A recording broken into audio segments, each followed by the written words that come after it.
agora a gente vai começar a estudar, de fato, o que a microbiologia estuda.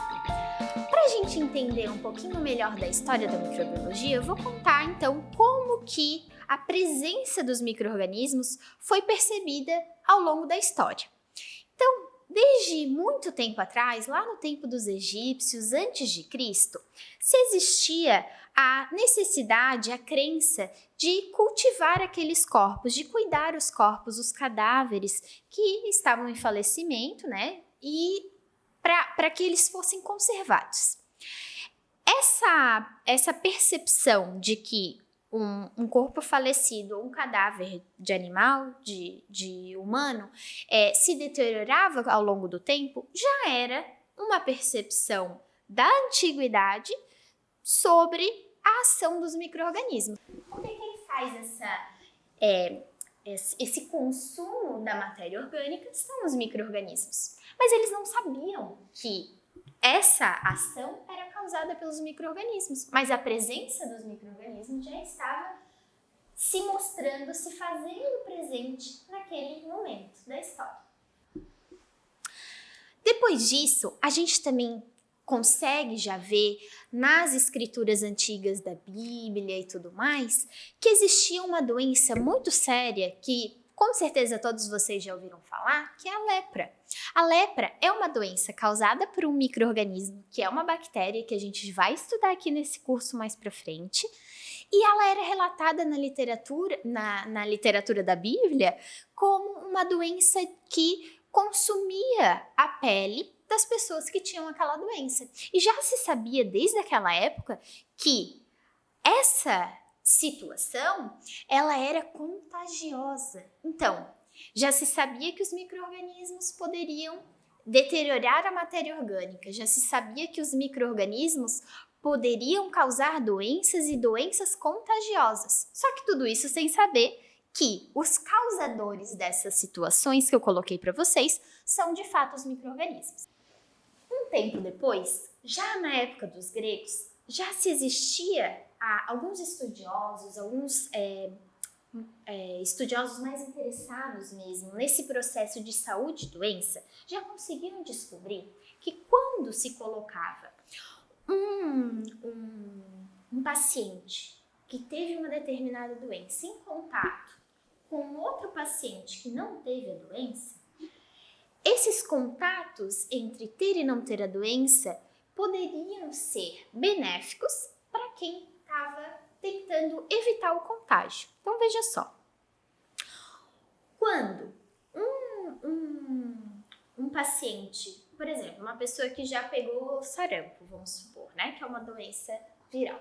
Uma pessoa que tinha sarampo, não se sabia que era sarampo na época, estava com sarampo, entrava em contato com uma pessoa que recém adquiriu sarampo, a primeira pessoa, a pessoa 1, já se curou da doença, e entrava em contato com a pessoa 2, que recém iniciou o processo de doença por sarampo.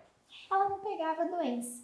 Então, os estudiosos, no caso um em especial chamado Tucídides, ele já relatava nos escritos dele que isso era possível. Pessoas que tinham uma doença, quando entravam em contato com esse patógeno novamente, patógeno é o causador da doença, não tinham mais a doença, ou seja, adquiriam imunidade. Vejam como são termos importantes que a gente já está começando a trabalhar aqui na história da microbiologia e são termos super importantes para a gente continuar a falar sobre microbiologia. Imunidade, patógeno, tudo isso a gente vai fixando ao longo das aulas.